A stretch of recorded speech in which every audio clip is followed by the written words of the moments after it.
எல்லாருக்கும் வணக்கம். இன்னைக்கு என்ன வீடியோன்னு சொல்லிட்டு பார்த்தீங்கன்னா, இன்னைக்கு ஃப்ரைடேன்றதுனால மதியம் 2 மணி போல் தலைக்கு குளிச்சிருந்தேங்க. அதுக்கப்புறமா ஷாமை கூப்பிட லேட் ஆகுதுன்னு சொல்லிட்டு அப்படியே லூஸாக பின்னி போட்டுட்டு நானும் ஷன்விக்கும் வீட்டிலேருந்து கிளம்பி போயிட்டேங்க. போயிட்டு ஷாமை கூப்பிட்டு வரும்போது நாளைக்கு பொரியலுக்கு முருங்கைக்கீரையும் சாமிக்கு ரோஸ் பூவும் வாங்கியிருந்தோம்.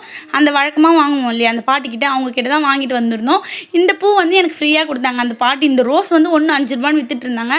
நான் கேட்ட உடனே இந்தம்மா பரவாயில்லன்னு சொல்லிட்டு கொடுத்துட்டாங்களா. அதுக்கப்புறமா வாங்கிட்டு வந்ததெல்லாம் ஃப்ரிட்ஜில் வச்சுட்டு அந்த ரோஸையும் வச்சுக்கிட்டாங்க. அதுக்கப்புறமா நம்ம கட்டியிருந்தோம் இல்லையா முல்லைப்பூ, அது கட்டி ஒரு 3 நாள் ஆகுது இல்லையா.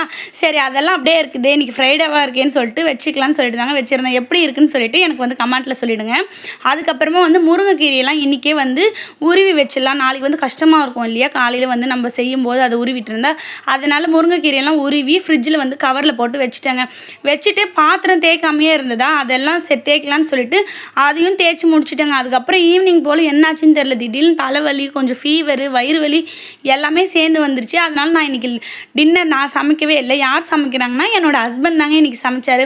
முட்டை தொக்கு வைக்கிறேன், சரி நீ உனக்கு தோசை ஊற்றிக்கோன்னு சொன்னாரா. சரி ஓகேன்னு நானும் சொல்லிட்டேன். அவர் முட்டை தொக்கும் வச்சுட்டாரு. அவருக்கு அந்த முட்டை தொக்கில் கொஞ்சம் எக்கும் காலையில் வச்சு அந்த வாழைத்தண்டு பொரியலும் ஒரு ஆம்லேட்டும் போட்டுக்கிட்டாரு.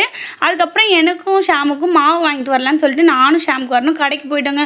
ஒரு 7:30 போல் தான் கிளம்பணும். சரி போயிட்டு வரலான்னு சொல்லிட்டு கடைக்கு போயிட்டு என்னென்ன வாங்கினோன்னா பனானா வாங்கணும். அதுக்கப்புறம் மாவு, அவருக்கு நாளைக்கு கொடுக்கறதுக்கு குக்கும்பரும் வாங்கிக்கிட்டோம். இதெல்லாம் வாங்கினது 100 ரூபாய் கிட்ட பில்லு வந்துருச்சு. அதுக்கப்புறமா அதெல்லாம் வாங்கிக்கிட்டு வீட்டுக்கு மாவு நல்லா கரைச்சிட்டு எனக்கு 2 தோசை போதுன்னு சொல்லிட்டு 2 தோசை ஊற்றிக்கிட்டேன். ஷாமுக்கு ஒரு தோசை ஊற்றி கொடுத்துட்டேன்.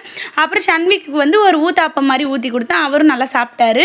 சாப்பிட்டு எல்லாம் முடிச்சுட்டு சரி பாத்திரம் அப்படியே இருக்குதுன்னு சொல்லிட்டு பாத்திரம் தேய்க்கலான்னு சொல்லிட்டு பாத்திரம் தேய்ச்சிங்க. எவ்வளோ உடம்பு சரியில்லாமல் போனாலும் பாத்திரம் தேய்க்கிற வேலை மட்டும் என்னோடது தான். அதுக்கப்புறம் அதையும் தேய்ச்சதுக்கப்புறம் சாப்பிட்டதுக்கப்புறம் ஓரளவுக்கு நல்லா தெளிவாயிட்டேன். அப்படி தாங்க இந்த டே போச்சு இன்னைக்கு. நாளைக்கு ஒரு வீடியோவில் சந்திக்கிறேன். எல்லாரும்